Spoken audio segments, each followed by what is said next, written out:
Justin has been requesting me on Patreon the past few months to review the Pirates of the Caribbean movies, and so here comes the fourth installment on Stranger Tides. This is notably the first one not to be directed by Gore Verbinski, with Ron Marshall stepping in this time around. Since he's primarily known for musicals, most are probably surprised he was chosen to direct an action-adventure film.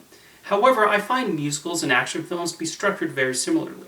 Both tell their stories with big set pieces that involve directing a lot of choreography and extras.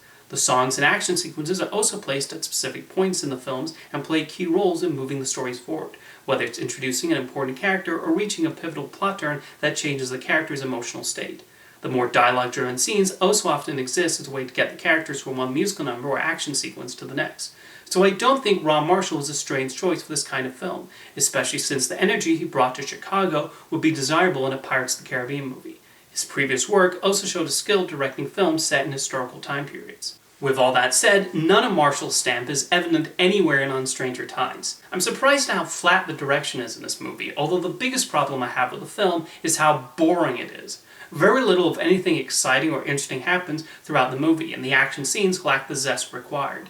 The idea of having the characters try to locate the Fountain of Youth is a promising one, which was even set up in the last few scenes about World's End.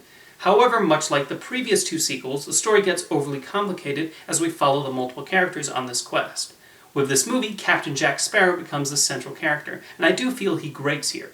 This film continued to emphasize his goofier side, and few of his lines are particularly funny. He's also given a love interest with Penelope Cruz's Angelica, and I did not find their chemistry to be convincing.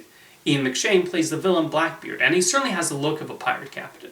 His performance is solid, but I did not think he made for an interesting antagonist. He sort of comes across like a copy of Barbossa, right down to also having an undead crew. Speaking of Barbossa, he also shows up, but I do not think he brought a lot to the table.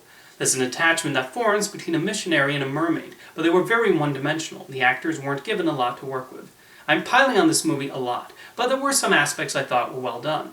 Along with the pirates, there are also these Spaniards who are trying to reach the Fountain of Youth. However, rather than wanting it for their own gain, they want to destroy the fountain due to it going against their religious beliefs, and I thought that was an interesting angle to take with them. The fountain also has the best production design in the entire film. I thought the mermaids, being these siren-like beings who drag men underwater, was a clever idea, and their scene is probably the best directed. There's a sequence with Jack and Barbossa in a ship that has to remain balanced, or else it will topple over, and it's the closest On Stranger Tides comes to matching the cleverness of the first Pirates movie. Otherwise, I just find the film to be a really dull sit, and I would rank this as the lowest entry in the franchise. What's especially shocking is that Pirates of the Caribbean On Stranger Tides is reportedly the most expensive film ever made. Movies filmed on the water are known for being expensive and often going over budget, and then taking into account Johnny Depp and Jerry Bruckheimer's salaries and all the special effects and other production elements, it makes sense that it would cost a lot. And yet it's bizarre that this movie has a higher budget than any superhero movie, or Avatar, or other films that require a lot of visual effects. Especially since On Stranger Tides does not have a lot of the showier effects seen in the Verbinski-directed entries. There's no Davy Jones-type character, and aside from the mermaids, there's a lack of computer-generated creatures. The movie still made over $1 billion, so I guess it worked out for Disney in the end anyway.